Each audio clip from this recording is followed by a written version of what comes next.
friends, welcome to Indian Recipes Tamil. நம்ம இன்னைக்கு recipe எதுவும் பார்க்க போறது இல்ல. இன்னைக்கு நம்ம வீட்ல கிச்சன்ல ரொம்ப யூஸ்ஃபுல்லா இருக்கக்கூடிய ஒரு 10 விதமான டிப்ஸ் தான் பார்க்க போறோம். நான் வந்து ஜெனரலா என்னென்ன டிப்ஸ் நான் யூஸ் பண்ணுவேன் அப்படின்றத உங்களோட ஷேர் பண்ணியிருக்கேன். இதுல சிலது உங்களுக்கும் தெரிஞ்சிருக்கலாம், சிலது வந்து தெரியாம இருக்கலாம். முக்கியமா இது பிகினர்ஸ்க்கு ரொம்ப யூஸ்ஃபுல்லா இருக்கும். சோ இந்த கிச்சன் டிப்ஸ்லாம் நம்ம யூஸ் பண்ணி நம்ம கிச்சன்ல வேலை பார்க்கும்போது ரொம்ப சுலபமா வேலை முடியும். ரொம்ப இன்ட்ரெஸ்டிங்காவும் இருக்கும். இப்போ வாங்க இந்த 10 விதமான கிச்சன் டிப்ஸ் எப்படி பண்றதுன்னு வீடியோக்குள்ள போய் பார்க்கலாம். வீடியோக்குள்ள போறதுக்கு முன்னாடி உங்க எல்லார்கிட்டயும் ஒரு அன்பான ரிக்வெஸ்ட் இருக்கு. நம்ம சேனல் இந்தியன் ரெசிபிஸ் தமிழ்ல சப்ஸ்கிரைப் பண்ணிக்கோங்க. கூடவே இருக்க பெல் சிம்பலையும் கிளிக் பண்ணிக்கோங்க. அப்பதான் நான் அதெல்லாம் அப்லோட் பண்ற புது ரெசிபிஸ் நீங்க மிஸ் பண்ணாம பார்க்க முடியும். ஃபர்ஸ்ட் நம்ம பார்க்க போற யூஸ்ஃபுல்லான டிப்ஸ் வந்து நம்ம எண்ணெயில தானே அப்பளம்லாம் பொரிப்போம். அப்ப எண்ணெய் அது நிறைய குடிச்சுக்கும், அது அன்ஹெல்தியும் கூட. எண்ணெயே இல்லாம எப்படி ரொம்ப ஹெல்தியான முறையில அப்பளம் பொரிக்கிறதுன்னு பார்க்கலாம். இது பண்ணுறதுக்கு ஃபஸ்ட்டு ஒரு கடாய் வந்து சூடுபடுத்திக்கோங்க. அதில் 1 கப் அளவு உப்பு சேர்த்துக்கோங்க. இந்த உப்பு வேறு கலரில் இருக்குது. இது நான் ஆல்ரெடி பேக்கிங்க்கெலாம் யூஸ் பண்ண உப்பு, அதனால் வேறு கலரில் இருக்குது. இந்த உப்பு நல்லா சூடானதுக்கப்புறமா நம்ம எடுத்து வச்சுருக்க அப்பளங்களை இதில் சேர்த்துருங்க. நான் வந்து இன்றைக்கி கலர் அப்பளம், அதுக்கப்புறம் இந்த மாதிரி சின்ன சின்ன அப்பளங்கள் சேர்த்துருக்கேன். நீங்கள் பெரிய அப்பளம் கூட இதில் வந்து பொரிக்கலாம். இப்போ இது போல் கைவிடாமல் நல்லா கலந்து விட்டுட்டே இருங்க. அந்த உப்போட சூட்லேயே அப்பளம் நல்லா பொரிஞ்சு வரும். இப்போ பாருங்கள், லேசாக பொரிய ஆரம்பிச்சிருச்சு. நம்மளுக்கு இதுக்கு கொஞ்சம் கூட எண்ணெய் தேவையில்லை. இந்த உப்புலையே சுலபமாக வறுக்கலாம். நம்ம நிலக்கடலைலாம் வறுப்போம்ல, அந்த மாதிரி. உப்பு சூடாக இல்லாமல் இருக்கும்போது நம்ம அப்பளங்களை சேர்த்துட்டோன்னா அது ஒழுங்காக பொங்கி வராது. அதனால் உப்பு நல்லா சூடானதுக்கப்புறமா இது போல் சேர்த்துட்டு நல்லா கலந்துட்டே இருங்க. உப்புலேருந்து வெளியில் எடுக்கும்போது ஒரு சன்னி வச்சு அரைச்சிட்டிங்கன்னா அந்த உப்பெல்லாம் கீழே தங்கிடும். நம்மளுக்கு அப்பளம் வந்து கொஞ்சம் கூட உப்பு இல்லாமல் கிடைக்கும்.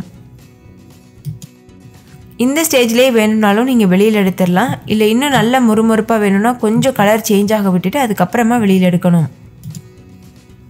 இப்போ பாருங்கள், நல்லா இது கிறிஸ்பியாக வெந்துருச்சு. இப்போ நான் சொன்னது போல் இதெல்லாம் எடுத்துகிட்டு ஒரு சன்னியில் சேர்த்துக்கிறேன். அப்போ தான் அந்த உப்பெல்லாம் வந்து நம்ம ஜலிச்சு எடுக்க முடியும். இந்த மெத்தடில் செய்யும்போது அப்பளம் உப்பு கறிக்குமான்னு நினச்சிங்கன்னா கண்டிப்பாக அப்படிலாம் கறிக்காது. நீங்கள் நல்லா வந்து அதை ஜலிச்சு எடுத்துட்டிங்கன்னா கொஞ்சம் கூட அதில் உப்பு இருக்காது. இது போல் நல்லா ஜலிச்சுட்டு நம்ம இப்போ இதை சர்வ் பண்ணலாம். ஸோ அவ்வளோதான், நம்ம அப்பளம் வந்து எண்ணெயே இல்லாமல் சூப்பராக பொரிச்சாச்சு. அடுத்து நம்ம பார்க்க போகிற டிப்ஸ் வந்து சப்பாத்தி மாவு பிசையும் போதே நீங்கள் வந்து இந்த ஒரு இன்க்ரீடியண்ட்டை சேர்த்து பண்ணீங்கன்னா சப்பாத்தி நீங்கள் செய்யும் போது நல்ல சாஃப்டாக வரும். அதுக்கான டிப்ஸ் தான் பார்க்க போகிறோம். சப்பாத்திக்கு மாவு பிசையும் போது நம்ம தண்ணிக்கு பதிலாக பால் சேர்த்து பிசைஞ்சோன்னா ரொம்பவே சாஃப்டாக வரும். நான் இன்றைக்கி பால் சேர்த்து தான் பிசைய போகிறேன். நான் அதுக்காக ஒரு 1/2 கப் அளவு பால் எடுத்து வச்சுருக்கேன். எக்ஸ்ட்ராவாக நம்மளுக்கு இன்னும் கொஞ்சம் பால் தேவைப்படுதுன்னா அதுக்கு பதிலாக நம்ம தண்ணி சேர்த்துக்கலாம். அதாவது 1 கப் அளவு மாவுக்கு 1/2 கப் அளவு பால் தேவைப்படும். அதுக்கு மேலே அதிகமாக தேவைப்பட்டுச்சுன்னா நம்ம வந்து அதிகமாக தண்ணி சேர்த்து கூட நம்ம பிசைஞ்சிக்கலாம். இப்போ பாருங்கள் எவ்வளோ சாஃப்டாக இருக்குது. இது ஒரு 10 நிமிஷம் ஊறட்டும். ஊறினதுக்கு அப்புறமா நம்ம இதில் சப்பாத்தி சுடும்போது அவ்வளோ சாஃப்டாக வரும். இதுதான் அந்த சீக்ரெட்டான இன்க்ரீடியண்ட். ஸோ கண்டிப்பாக நீங்களும் பால் சேர்த்து சப்பாத்தி மாவு பிசைஞ்சு சுட்டு பாருங்கள், அவ்வளோ சாஃப்டாக வரும். இப்போ இந்த சப்பாத்தி பாருங்கள் எவ்வளோ சாஃப்டாக இருக்குது. இது நான் வந்து பால் சேர்த்து பண்ணியிருக்கேன். நல்ல சாஃப்டாக வரும், லேயராக வரும். இவ்வளோத்துக்கும் நான் மடிச்செல்லாம் தேய்க்கலை, ஒரு லேயர் மட்டும்தான் தேய்ச்சிருக்கேன். அதுவே எவ்வளோ வந்து பாருங்கள் எவ்வளோ லேயர்ஸ் வந்திருக்கு. நம்ம பொதுவாக கிரேவிஸ்லாம் ப்ரிப்பேர் பண்ணும்போது நல்ல மனமாக வரணும்னா இந்த மாதிரி இந்த ஒரு சின்ன டிப்ஸ் வந்து ஃபாலோ பண்ணி பாருங்க. இது எல்லா கிரேவிக்குமே பொருந்தும். இதுபடி பண்ணீங்கன்னா கிரேவிஸ் வந்து நல்ல மனமாக இருக்கும்.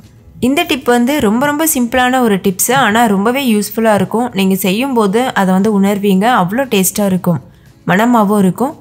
நம்ம பொதுவாக கிரேவிலாம் ப்ரிப்பேர் பண்ணி முடிக்கும்போது, அதாவது நம்ம ஸ்டவ் ஆஃப் பண்ண போவோம்ல, அந்த ஸ்டேஜில் 1 டீஸ்பூன் அளவு நெய் சேர்த்துட்டு நல்லா மிக்ஸ் பண்ணிடுங்க. அது எந்த விதமான கிரேவியாக இருந்தாலும் சரி, இல்லைனா வந்து காய் பொரியல் எதுவாக இருந்தாலுமே கடைசியாக 1 டீஸ்பூன் அளவு நெய் சேர்த்து நல்லா கலந்துட்டு அதுக்கப்புறமா சுவிட்ச் ஆஃப் பண்ணிவிட்டு நீங்கள் சர்வ் பண்ணுங்கள். நான் வந்து கேப்சிகம் பன்னீர் கிரேவி பண்ணிகிட்ருக்கேன். அதில் நான் இந்த மாதிரி சேர்த்துருக்கேன். பொதுவாக நான் இந்த டிப் வந்து அதிகமாக யூஸ் பண்ணுவேன். பன்னீர் வந்து பொதுவாக நம்ம செய்யும் போது ரொம்ப ஹார்டாக இருக்கும். செஞ்சதுக்கப்புறம் நம்ம சாப்பிடும்போது ரொம்ப ஹார்டாக இருக்கும்ல. ஆனால் ரெஸ்டாரண்ட்லலாம் பார்த்தோம்னா ரொம்ப சாஃப்டாக இருக்கும் அந்த பன்னீர். சாப்பிட்றதே தெரியாது, வாயில கரைஞ்சு போயிடும். அது எப்படி வீட்டில் செய்யறதுன்னு தான் நம்ம பார்க்க போகிறோம். பன்னீரை நம்ம சமைக்கிறதுக்கு முன்னாடி ஃப்ரிட்ஜில் இருந்து வெளியில் எடுத்துகிட்டு ஒரு பவுலில் வச்சுட்டு அதில் நல்லா கொதிக்கிற தண்ணியை ஊற்றிடுங்க. ஊற்றினதுக்கு அப்புறமா 1 நிமிஷத்துக்கு அதை அப்படியே விட்டுருங்க. ரொம்ப நேரம் விடணும்னு அவசியம் இல்லை. ஒரு நிமிஷத்துக்கு அப்புறமா தண்ணியை வடிச்சிட்டு அந்த பன்னீரை நீங்கள் கிரேவிஸில் யூஸ் பண்ணும்போது அது நல்லா சாஃப்டாக இருக்கும். ரெஸ்டாரண்ட்டில் கிடைக்கிற சாஃப்டான பன்னீர் போல் இது ரொம்பவே சாஃப்டாக இருக்கும். அதே மாதிரி பன்னீரை 2-3 நிமிஷத்துக்கு மேலே அதிகமாக குக் பண்ணக்கூடாது. அதிக நேரம் வேக வச்சாலும் அது ரொம்ப ஹார்டாயிரும், ரொம்ப சூவியாக இருக்கும். அதனால் கொஞ்சம் நேரம் மட்டும் நம்ம வேக வச்சோன்னா ரொம்ப சாஃப்டாக இருக்கும். இப்போ இந்த தண்ணியை வடிச்சிட்டு தான் நம்ம கிரேவிஸில் யூஸ் பண்ணணும். நீங்களே பாருங்கள் எவ்வளோ சாஃப்டாக இருக்குது இந்த பன்னீர்னு. நீங்கள் கையில் தொட்டு பார்த்தாலே தெரியும், அது அவ்வளோ சாஃப்டாக இருக்கும்.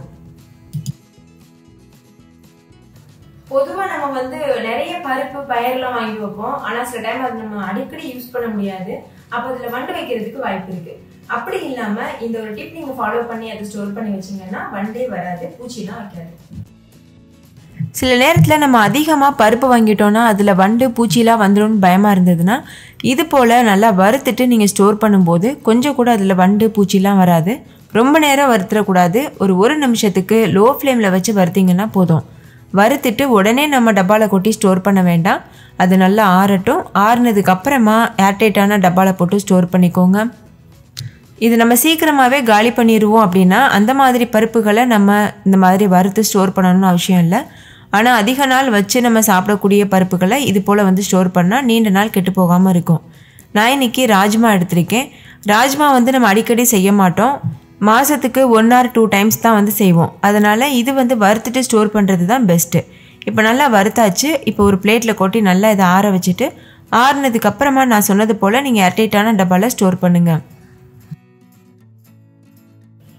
ஸோ அடுத்து நம்ம பார்க்க போகிறது இது எல்லா ஹவுஸ் ஒய்ஃப்ஸ்க்குமே ரொம்ப யூஸ்ஃபுல்லான ஒரு டிப்பாக இருக்கும். All purpose gravy. இந்த ஒரு கிரேவி நீங்கள் பண்ணி ஃப்ரிட்ஜில் ஸ்டோர் பண்ணிட்டீங்கன்னா போதும். எல்லா விதமான சன்னா மசாலா, பன்னீர் மசாலா, இந்த மாதிரி நிறைய ரெசிபீஸ்க்கு நீங்கள் இந்த கிரேவியை யூஸ் பண்ணலாம். ஆல் பர்பஸ் கிரேவி பண்ணுறதுக்கு 2 பெரிய சைஸ் வெங்காயத்தை இது போல் அரிஞ்சு எடுத்துக்கோங்க. கூடவே 2 மீடியம் சைஸ் தக்காளி எடுத்துக்கோங்க. ஒரு சின்ன துண்டு இஞ்சி, 2 பச்சை மிளகா, 1 கைப்பிடி அளவு பூண்டு. இது மட்டும்தான் தேவையான பொருட்கள். இஞ்சியை தோல் உரிச்சிட்டு எடுத்துக்கோங்க. இப்போ இந்த எல்லா பொருட்களையும் ஒரு மிக்ஸி ஜாரில் சேர்த்துருங்க. சேர்த்துட்டு ஒரு பட்டை,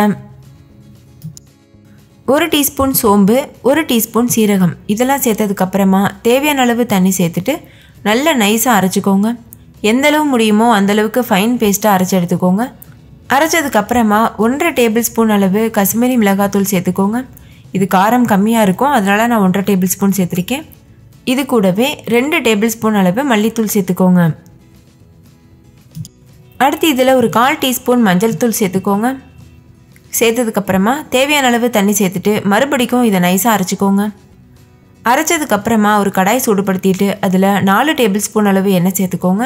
ஏன்னா நம்ம இதை ஸ்டோர் பண்ண போகிறோம், அதனால் எண்ணெய் கொஞ்சம் அதிகமாக தேவைப்படும். எண்ணெய் சூடானதுக்கப்புறமா நம்ம அரைச்சி வச்சுருக்க விழுதை இதில் சேர்த்துருங்க. சேர்த்துட்டு லோ ஃப்ளேம்லேயே வச்சு இதை நல்லா மிக்ஸ் பண்ணி கொடுங்க. இதோட பச்சை வாசனை போகிறது வரைக்கும் இதை நல்லா வதக்கி எடுத்துக்கோங்க. இதில் எக்ஸ்ட்ரா தண்ணி எதுவும் சேர்க்க வேணாம். நல்லா மிக்ஸ் பண்ணதுக்கப்புறமா மூடி போட்டு மூடிட்டு லோ ஃப்ளேமில் வச்சு எண்ணெயெல்லாம் பிரிஞ்சு வர்றது வரைக்கும் வேக வச்சுக்கோங்க. இப்போ பாருங்கள், எண்ணெயெல்லாம் நல்லா பிரிஞ்சிருச்சு. கண்டிப்பாக மூடி போட்டு மூடி வேக வைங்க, ஏன்னா இது அதிகமாக தெறிக்கும்.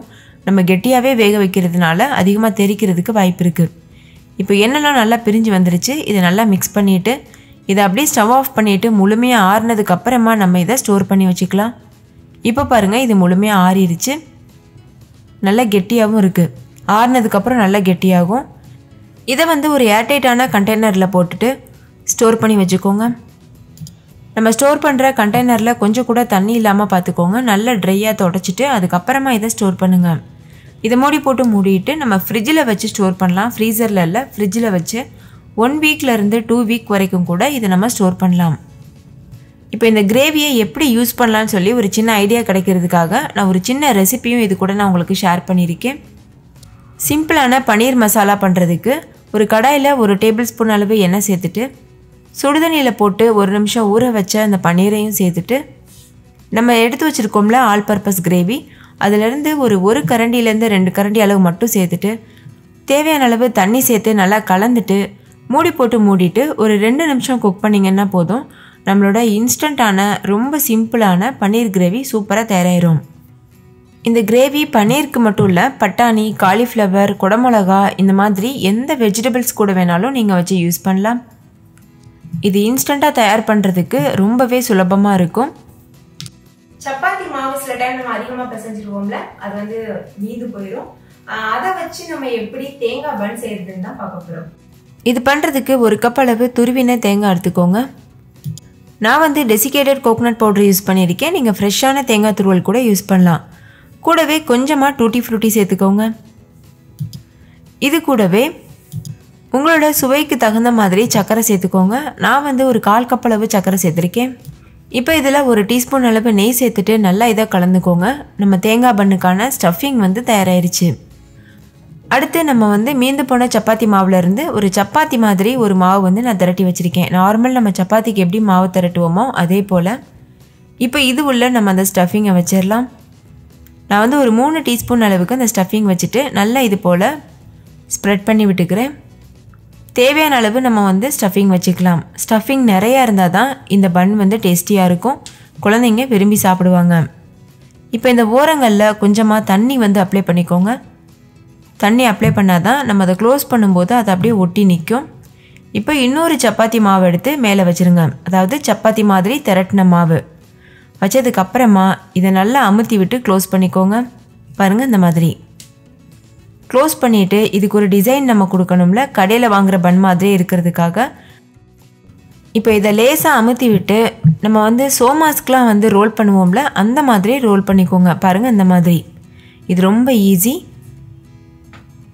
கொஞ்சம் கொஞ்சம் மாவாக எடுத்து இது போல் அமுத்தி விட்டுட்டே வரணும். பாருங்கள் எவ்வளோ அழகாக இருக்குது பார்க்குறதுக்கே.